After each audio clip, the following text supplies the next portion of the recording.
Welcome back. We are glad you're still with us. Now, as the country continues to roll out initiatives to stem the spread of coronavirus, support for the most vulnerable members of the society has also been surging. But the ordinary members of the society are not the only ones feeling the pinch. Groups including the religious leaders have been the most affected, as places of worship have been closed down, prompting a number of leaders to channel their support to them. Political leaders in Samburu have devised ways to help members of the clergy and other vulnerable faithful during the COVID-19 pandemic period. Samburu West Member of Parliament Naisula Lesuda says the group has been suffering after places of worship were closed due to coronavirus outbreak in the country. Lesuda, who was donating food and non-food stuffs to mosques and churches, alongside former Agricultural Permanent Secretary Dr. Richard Lesiampe and Samburu Women Representative Maison Leshomo, urged Kenyans not to turn a blind eye to their predicaments. Tunajua kwamba saa hizi makanisa imefungwa, pastors wetu pia wanaumia, washiriki wao pia wanaumia, kuna wale ambao ni vulnerable. Tutasaidia mapastors wetu kwa wale ambao hawajiwezi wakati huu mgumu. This coming as Samburu Professional Association joined the county and national governments in an effort to mitigate the effects of COVID-19. The association has partnered with the government to distribute essential commodities that would help cushion the residents from contracting COVID-19. The professionals further sensitized the residents on the effects of coronavirus, even as they encouraged them to follow government directives. If the food has already reached Samburu, please ensure that they are distributed to villages, because these people now don't have any form of livelihood. They depend on animals. They send their animals to buy food. We have closed all the markets through the county government of Samburu, and now they are desperate. In Narok County, members of the clergy have thrown their weight behind the government's move to close some of its borders in an effort to stem the spread of the COVID-19 pandemic. Word of Faith Bishop Nicholas Ndavi says more vigilance should be put at Oloposimorom and Isibania borders to stop importation of the disease to the country. Please, I would like to make a humble request to our brothers, our sons, our daughters, the so-called security of this nation, to work with a lot of integrity, with a lot of care and concern, even pertaining the legislations which have been laid. In Kiambu, the clergy has called on the government to reopen prayer sanctuaries, even as they acknowledged the gravity of the COVID-19 pandemic. The bishops, reverends, and pastors drawn from various denominations vowed to ensure strict observance to Ministry of Health guidelines to curb the spread of the deadly virus. Elsewhere, proprietors of some children's homes have expressed fear over a possibility of some of the minors under their care going back to the streets due to lack of food and other basic needs resulting from lack of support during this moment of crisis. Bishop Wilson Kirui of Jesus Loves Children Home in Eldoret has called upon well-wishers to come to their aid, noting that it has become hard to feeding the children. Si lazima uwe na nyingi ndio uweze kufikia wale wanaohitaji. Tunategemea wahisani wale ambao wana moyo wa kuleta chakula, kuleta vitu vya kutumia ya kusaidia mambo ya kuzuia corona. Wakati nilianza kushona nikasema nifikirie juu ya watoto ambao hawana wazazi, watoto wenye wako kwa street hawana mask. So nikawa na hiyo neno ya kusema ni mimi naye nikuwe msaada kwa serikali, kwa sababu tuliambiwa mtu yote anaweza fanya kazi yote kusaidia kwa hii corona. And finally, the Africa Inland Church Cure International Organization has donated food and non-food items to the vulnerable in West Pokot to help cushion the residents from hunger in the wake of COVID-19 pandemic. Residents in the county are facing hunger due to effects of coronavirus and the ongoing floods and heavy rains. Na wale watu tunafikiria zaidi ni wale watu ambao wako na ulemavu, ni wale watu wazee, ni wale watu ni widows or orphans. Na furaha yetu ni kwamba tumekuja hapa na tumepata huko na statistics za wale watu. Hao watu wote huko na statistics. Na unajua mahali wako, unajua maboma. Tulionyeshwa list ya watu wote mahali wako na tukafurahi sana. Beatrice Gatonyengetich, Channel 1 News. Elsewhere, one person has died while 8 others are nursing serious injuries after a damaged railway section near Kijabe was hit by a mudslide. The casual laborers were working on the section over the weekend when the incident happened. This even as more people in need of humanitarian aid keep rising as the country continues to experience enhanced rainfall, resulting in flooding and mudslides across various parts of the country. The ongoing heavy rains continue to leave a trail of destruction and deaths in its wake. Floods and mudslides that have been experienced in various parts of the country, negatively impacting the lives and livelihoods of vulnerable populations. The Kenya Railways is on the spot after a man working on a section of a damaged railway line in Kijabe was killed by a mudslide, while 8 others escaped with serious injuries. Nilipigiwa simu, nikaambiwa ati brother yangu walikuwa wanafanya kazi kwa reli na wamepelekwa na maji. Sasa nikafika hapa asubuhi na mapema kwa sababu nilisikia hapatikani. Sasa nikakuja hapa na nikakuta ni kweli ameaga. It is alleged that the casual laborers were working on Saturday night against curfew rules when the incident occurred following heavy rains in the area. Sasa ndio tunashindwa. Hii kazi na ni ya usiku, hata kama wanasema tusiseme. Kwa nini tusiseme? Kazi ilikuwa ya usiku na walikuwa ati wanahesabiwa overtime. Tena pahali walikuwa tuko na shida. Injinia mwenyewe hakuwa ameangalia pahali walikuwa wanafanyia kazi. Upande ya chini na maji meblock juu. Hakuona kuna hatari. Following the incident, the repair of the railway line was suspended, with residents and area leaders pointing an accusing finger at the contractor involved in the works. In Kisii, victims of landslides have received humanitarian assistance from the county government and the Kenya Red Cross Society. They, however, say the relief is inadequate, with some claiming the distribution of the aid was skewed. I was not happy the way those items were distributed, because the officer who was distributing comes from Nyacheki. He added the list for those people who were affected, but he wanted to ignore them and then take it to somewhere else. Over 200 families affected by floods in Karachuonyo and currently camping at Bala Primary School fear contracting the coronavirus disease due to the poor conditions in the camping site. The families who were displaced after River Awach broke its banks are appealing to the government to find lasting solutions to the flooding problem in the area so that they can stop relying on relief year in, year out.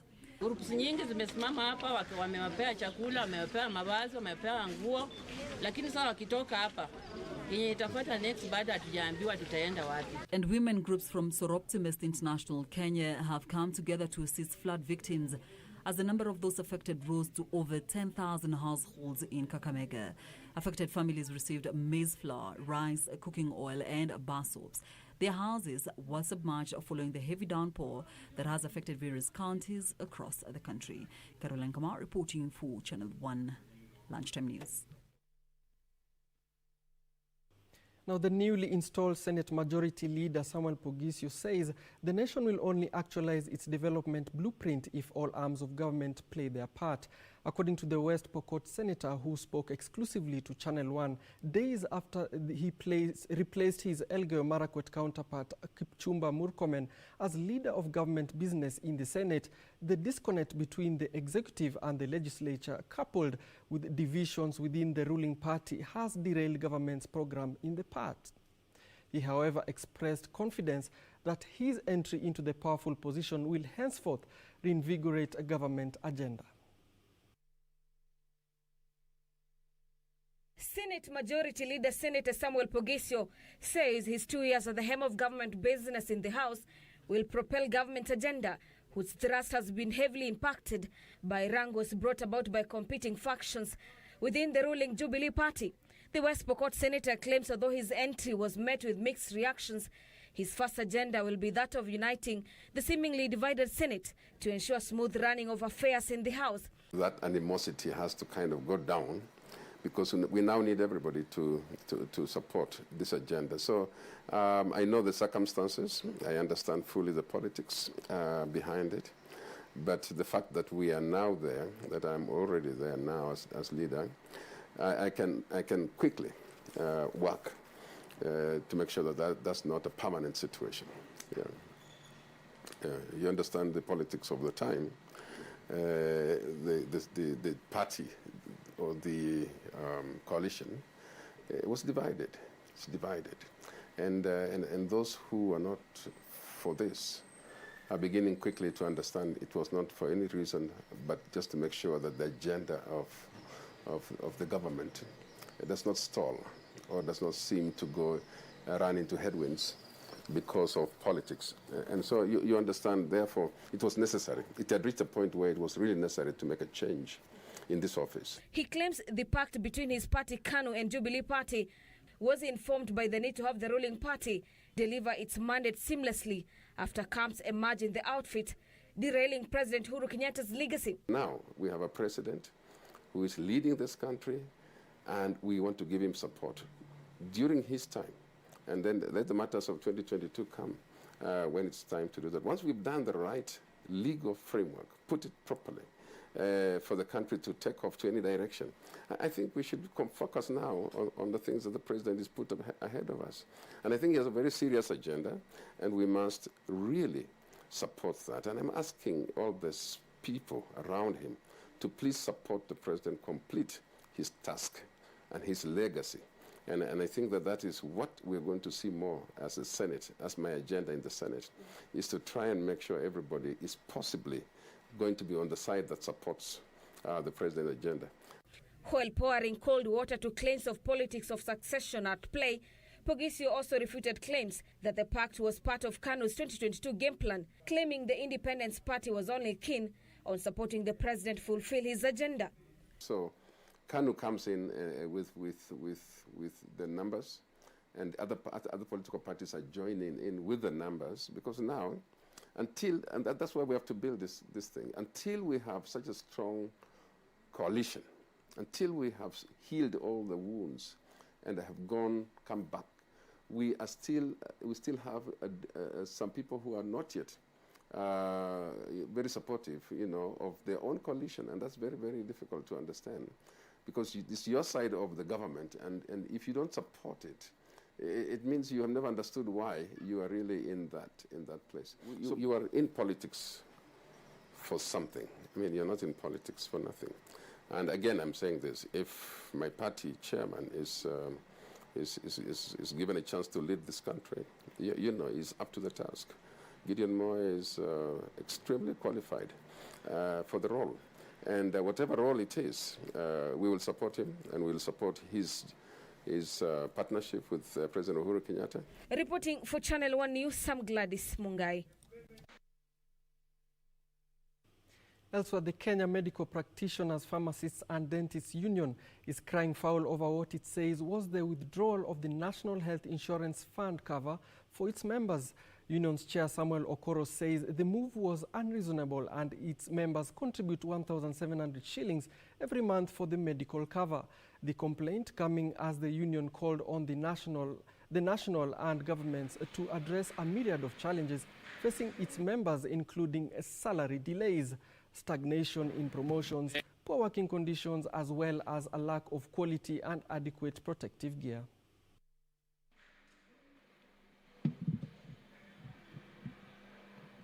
The healthcare workers, the doctors, used to receive a medical allowance in their payslips. This medical allowance was taken away and given to NHIF in order to provide a comprehensive cover.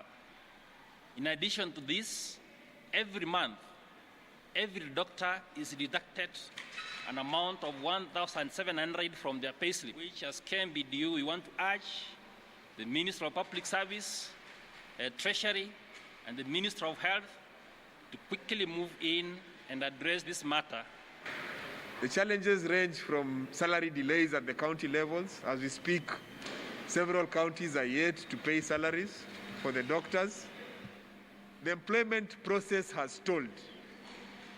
The advertisements were closed over 3 weeks ago. There is no movement, there is no communication, no doctors have not undergone any interviews as we speak. And the health workers on the ground are strained to a level where they are just trying their best to ensure that they give the service.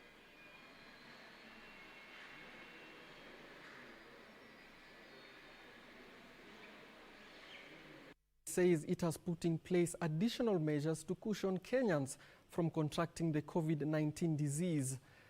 According to Petroleum and Mining Cabinet Secretary John Munyes and his ICT counterpart Joe Musheru, the government has set aside 38 million shillings that will oversee the production of 24,000 litres of hand sanitizers for subsequent distribution. Speaking in Nairobi while flagging off 4,000 face masks and 2,600 litres of sanitizers for distribution to border riders across the country, Musheru challenged young people to innovate solutions to the problems by presented to them by the COVID-19 pandemic. The border rider will pass the message, will ensure people are safe. And today, I want to say we mobilized 24,000 litres worth of 38 million shillings. And that's not enough, we are mobilizing more. From those that assemble the borders, right now they're saying the industry is worth more than 219 billion shillings. That is just for the assembly. And that is a really important sector. It is growing. And instead of seeing battles between borders and the security forces, I think the partnership that we're beginning to see, where everybody is wearing their masks, they're sanitizing, is really going to help us be able to, combine both the health and the economic situation that we need to take care of during this COVID-19 pandemic. As a country, we are very clear that we must take safety first. And that is why the President has continuously ensured that we follow what we are being advised by the health experts to ensure that as a country we continue to be safe. But at the same time, we're seeing emerging opportunities. These opportunities can be taken advantage of by our youth, who are more than 70% of the country, and be able to see the country prosper even after this COVID-19 pandemic. Well, we now want to link up with our reporter in Kisumu County, Achola Simon, just to give us an update of the current events on that side of the country. Achola Simon, if you can hear me, what's happening? What's the update from your side of the county there?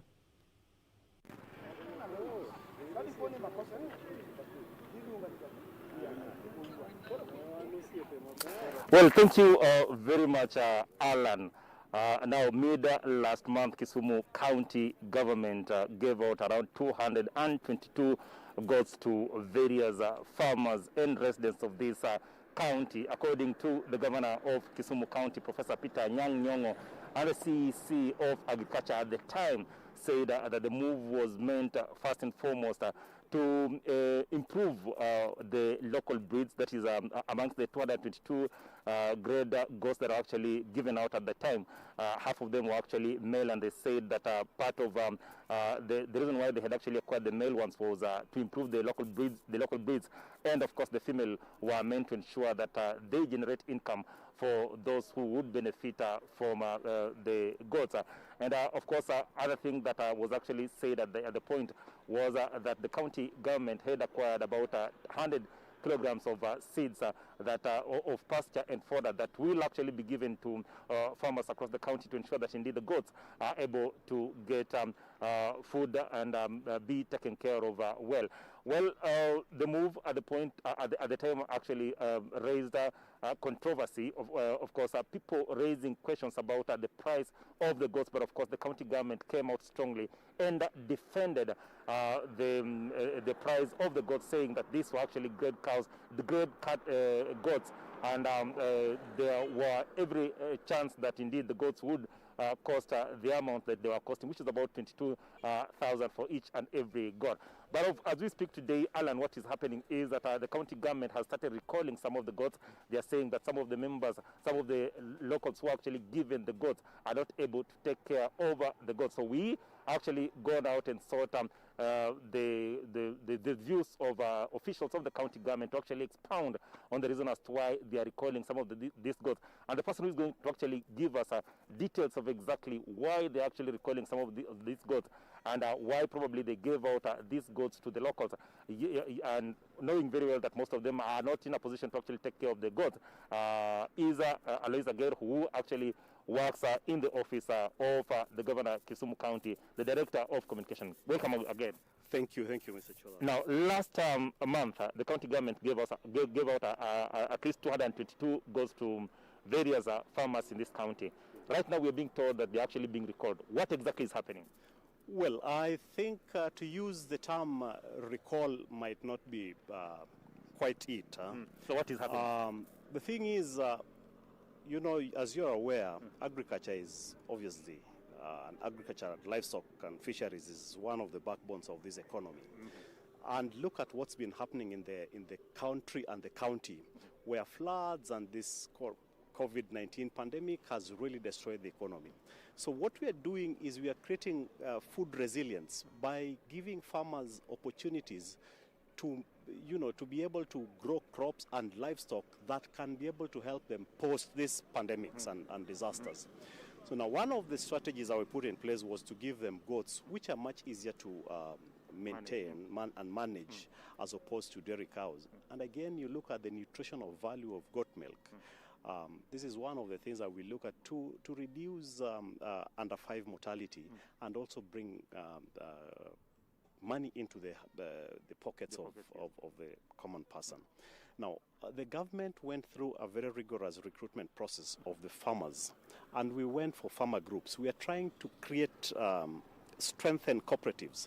So we gave the animals to farmer groups, and we were targeting the youth and the vulnerable, the women and people with disabilities. Why are we doing this is because, one, the youth, because we want to catapult agriculture from the old man mentality, that agriculture was for that old mama in the village, to a young man's career that can be able to be sustainable. We want to make agriculture be productive and people to love agriculture. That's why we're bringing on board the youth groups. Again, the point of discussion here is that the county government has gone in the follow-up of the project they're actually doing, has gone to the ground and has realized that some of these goats are not being taken care of as they're supposed to be taken care of, and they're recalling the goats. Can you kindly confirm if that is happening or not? That is so. You know, one of the responsibilities of the government is extension services. And extension services mean that they need to continuously help the farmers in management of agricultural production. But there's also, the government also has the responsibility of ensuring that public resources are employed productively. Now, we have these groups that were given these animals. And one of the groups specifically transferred the animal to another group because they didn't have time to manage the group.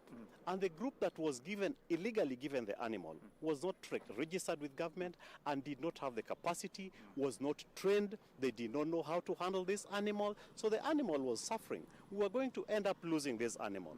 Then we also had another group, as the extension workers went around, monitoring, that, tied this goat under a tree, and it had not been fed for almost like 2 days from the look of things.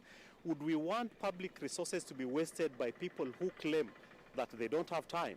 Like this youth group said they were also having some other side hustles. So for them, this was a hustle. No. For us, it's supposed to be the main hustle. Yes. But when the CEC was actually overseeing the distribution of these goats, one of the things that she actually put out there was the fact that the county had acquired about 100 kilograms of seeds that will be given, seeds for fodder and pasture, that will be given to farmers so that then they can actually have a sustainable way of actually feeding these goats. Now, looking at it in retrospect, are we putting the cart before the horse? Actually, it is not to be given. They were given. This was part of the preparatory stages, that people were given seedlings for the fodder. People were trained on how to manage fodder and the kind of fodder that you could look for. So it was not putting the cart before the horse.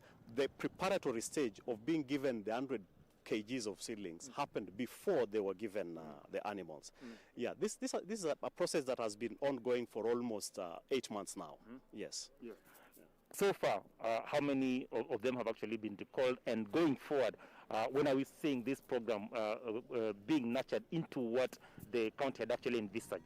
I want to say that so far we have been, overly impressed by the way the farmers have carried themselves with these, animals that have been given, be they dairy cattle or these goats. So far, out of the 250 plus goats, the 252, we've only managed to recall 2 who are being mismanaged in those 2 youth groups. So essentially, we are seeing almost a 99.99% performance rating. And if I give you an example of what we started earlier, the dairy exercise that we started earlier to support the milk processing plant in Moroni, we have grown our milk productivity from 400 liters a day to 2,000. And our target, and that is in a period of 8 months, our target is to attain that 10,000 liters at that plant, the plant's capacity. So we are seeing a situation where, farmers are doing very well. For example, those dairy animals, we did not record one single mortality. That is very important. Even these goats, we have not recorded any mortality.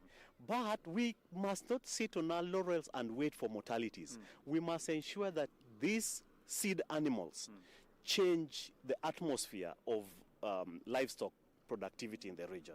Yes. In conclusion, again, there's been a lot of controversy surrounding the goats. And of course, this is the opportunity to actually clear the air, because people say that the price that these goats were actually bought was exorbitant. And then 2, people fear that this is one of the publicity project where you give out goats, you don't follow up, and you get no. And you've rightly put it that the dairy project is actually doing well. Probably just in conclusion, assure locals in this county that indeed this is a project that the county government is going to follow through to ensure that indeed it brings money into their pockets. Mr. Chola, as you're aware, it's 3 weeks since we gave out the animals. And we have already followed up on the 252 farmer groups that were given. That gives you the impression of the seriousness with which this government is taking this responsibility. And I've given you the scenario with the dairy cattle, where we have confirmed that we did not lose a single animal of those animals that were given out, of those dairy cows that were given out. So we are very serious with this. Our Department of Agriculture, Livestock and Fisheries is going to ensure that we do not deploy public resources in vain. For us, this is not a publicity stunt.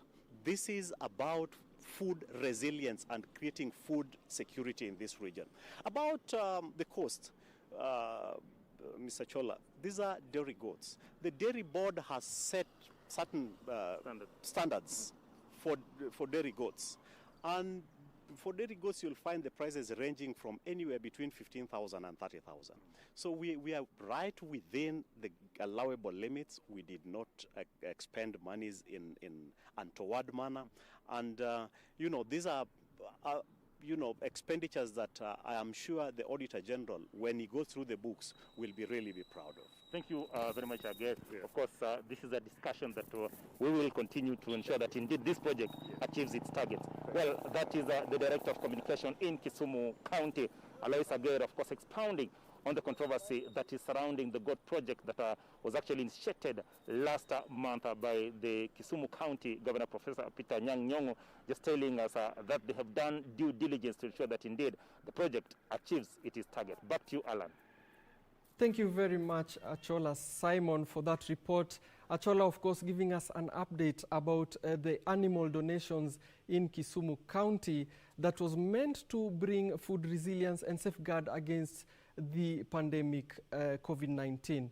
And elsewhere, at least 100 countries have proposed a draft resolution calling for an independent evaluation into the coronavirus pandemic.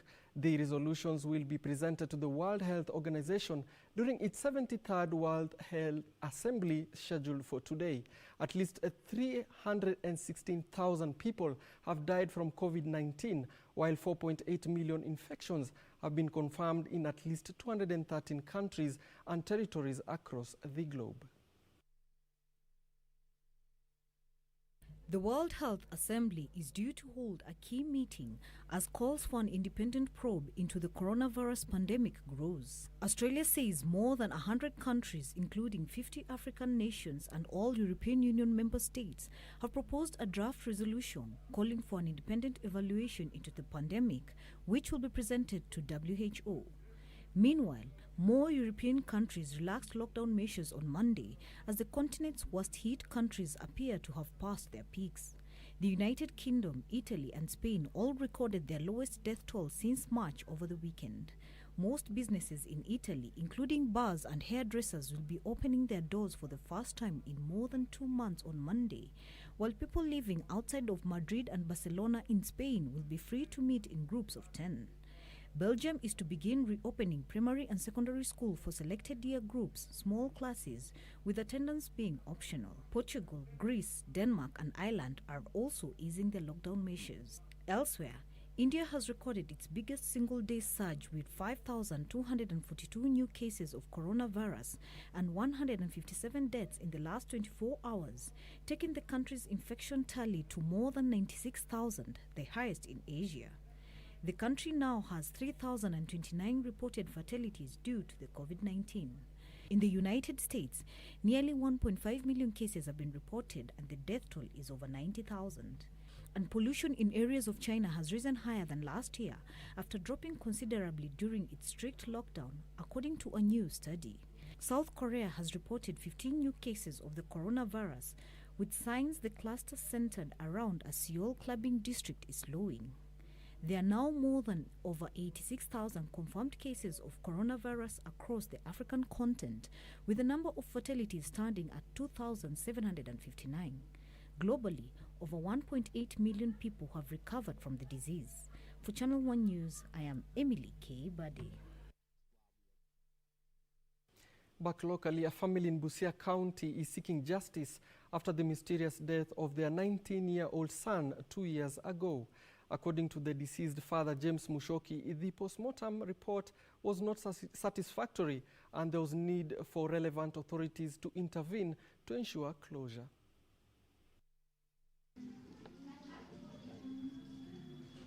For the family of James Mushoki, the death of their 19-year-old son still haunts them 2 years down the line. The deceased father, James Mushoki, expressing dissatisfaction with the post-mortem report while calling for justice. Another year plus 2 months, plus 3 months. Leo mpaka leo tujaipata majibu, tujaipata kujua what had happened. Sasa ni mwaka na miezi mitatu. At least na kama basi ingekuwa kama ikifuatiliwa na ipatikane kuna mtu alihusika, pia kama ingewezekana hatua ichukuliwe za kisheria kwa sababu nafikiri si sawa tu ati ipotee hivyo. The family claiming that their son never died while swimming as it was indicated, but was murdered and thrown into the pool. Ningetamani sana kama ingekuwa kuna mtu anaweza sikiliza hii maneno alafu afuatilie tuweze kujua kwanza mtoto alikufa kwa nini. Na hiyo kitu inakaa kama giza iweze kuondolewa, sababu mimi nimeona kesi nyingi zikitendeka hivi juzi na zinafuatiliwa. Hii ya mtoto huyu wetu sijui ni kama kitu kadogo kenye kalikufa. The family is now calling on relevant authorities to intervene and help them know what exactly killed their son.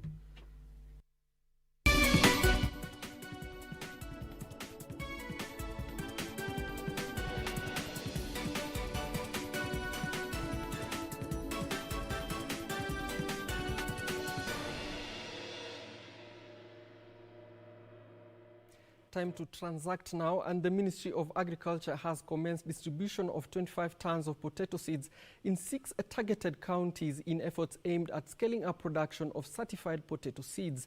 Agriculture Cabinet Secretary Peter Munya says this is expected to improve farmer access to certified potato seed and improve production and consequently mitigate the effect of climate change on the crop. Beneficiary counties include Uasin Gishu, Elgeyo Marakwet, Bomet, Nyandarua, Nyeri and Taita Taveta.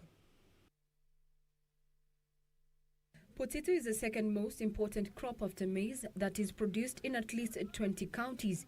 However, due to climate change, Kenya has an average production of 10 tons per hectare against a potential of 60 tons per hectare.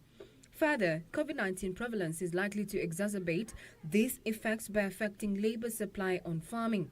I am therefore directing all the institutions under the ministry to focus further towards the seedlings initiative under the social corporate responsibility by increasing the number of seedlings for distribution during the October, November, December rains. KALRO has moved in to avail potato basic seeds to farmer common interest groups to produce certified seeds for farmers as well as providing planting materials of various commodities. This is in addition to the ready seedlings that were to be distributed during the March, April, May rain period and being preserved in the stations. We plan to have a major seedlings distribution in the next season to farmers, and the target is to issue more than 3 times the number of seedlings that are currently preserved. Agriculture Cabinet Secretary Peter Munya says 60 county extension staff from 6 counties including Uasin Gishu, Elgeyo Marakwet, Bomet, Nyandarua, Nyeri and Taita Taveta have been trained on climate-smart potato production practices to support the project. All these are the indigenous resilient vegetables that we want to continue promoting and supporting nutrition in those counties where they are now. Because of the current COVID-19 challenges, we may not organize some bigger distribution across the counties. We want even those counties where these centers are located also to benefit. Under the project, KALRO is providing 25 tons of potato basic seed for planting to the counties to produce certified potato seeds that will result in about 2,500 tons after 2 field multiplications, which will be added to the current annual production of 6,500 tons of certified seeds. The beneficiaries in the 6 counties will not only produce certified potato seedlings for commercial use, but also grow potatoes as cash crops and for consumption. KALRO has therefore availed planting materials of various food crops and livestock found and propagated in diverse locations that are mainly in KALRO centers and or institutes. These planting materials include seedlings, seeds, seed cuttings, splits, and vines that will be accessed from those locations. The move is expected to cushion Kenyans against food shortage as the effects of the locust invasion, climate change, and COVID-19 threaten to disrupt the agriculture value chain. Regina Manyara-Gitao reporting for Channel 1 Business. Internet Solutions has earmarked 500 million shillings to expand work area recovery facilities in Kenya, Uganda and Tanzania to enable companies conduct their business remotely amid the coronavirus pandemic. Managing Director Richard Heckles says through its subsidiary, Continuity East Africa, the firm will expand seating capacity of the workspaces to 800 seats within the next 3 years. The firm has already invested 150 million shillings in phase 1 of the project, which involved expanding the capacity from 110 to 260 seats at its work area recovery site in Nairobi. We mirror their businesses, so that if they have a denial of access or issues with accessing their network or their offices, or any problems at all with getting to where their office space is and key resources, that they can invoke their business continuity plan. And what that means is that we then have to be up and running to enable them to stay in business. So that's the main purpose of business continuity. We have some big clients here in the region now, and recently in the last 12 months we've also expanded that due to the amount of demand that we have for business continuity seats and disaster recovery. We see increasing demand across the region, so our next plan is to do the same in Uganda and the same in Tanzania. Indeed, elsewhere in international business, Alibaba co-founder Jack Ma has resigned from SoftBank board of directors. The announcement made Monday comes ahead of what is widely expected to be a historical terrible earnings report for the Japanese tech conglomerate. Details of this and other stories in our international business roundup. Ma, the co-founder and director of Chinese e-commerce company Alibaba, is the latest noteworthy member to leave SoftBank's board. Billionaire and fast retailing founder Tadashi Yanai left at the end of last year. Ma, who has also been on the board for nearly 13 years, is also close with SoftBank founder and CEO Masayoshi Son. Son invested $20 million in Alibaba in 2000, a bet that turned into $60 billion when Alibaba went public in 2014. SoftBank has since sold some shares, but its 25.1% stake in Alibaba was still worth more than $133 billion as of Monday. Ma's departure comes at a tumultuous time for SoftBank. The company, which is expected to report earnings after markets close in Tokyo, has warned of historic losses to come. Meanwhile, Japan has fallen into recession as the financial toll of the coronavirus continued to escalate. The world's third biggest economy shrank 3.4% in the first 3 months of 2020 compared to a year ago, its biggest slump since 2015. Last week, Germany slipped into recession as more major economies faced the impact of sustained lockdowns. Japan didn't go into full national lockdown but issued a state of emergency in April, severely affecting supply chains and businesses in the trade-reliant nation. The 3.4% fall in growth domestic product for the first 3 months of 2020 follows a 6.4% decline during the last quarter of 2019, pushing Japan into a technical recession. Elsewhere, the U.S. economy could shrink by upwards of 30% in the second quarter, but will avoid a depression-like economic plunge over the longer term, Federal Reserve Chairman Jerome Powell said Sunday. The central bank chief also conceded that jobless numbers would look a lot like they did in the 1930s, when the rate peaked out at close to 25%.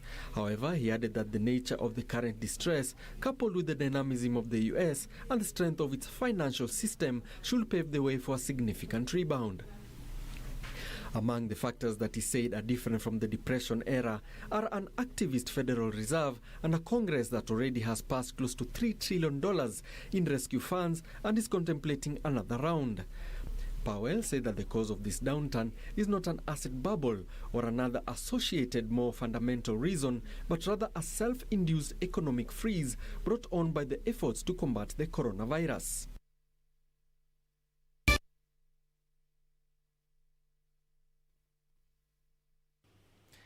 Unfortunately, that's all the time we had for you today here on KBC Channel 1 Lunchtime News. My name is Alan Aoko and our sign language interpretation has been done by Lenso Ondigo. Do continue interacting with us about the stories we've aired today on KBC Channel 1 Twitter, and mine is @aoko_76 on Twitter as well. Goodbye.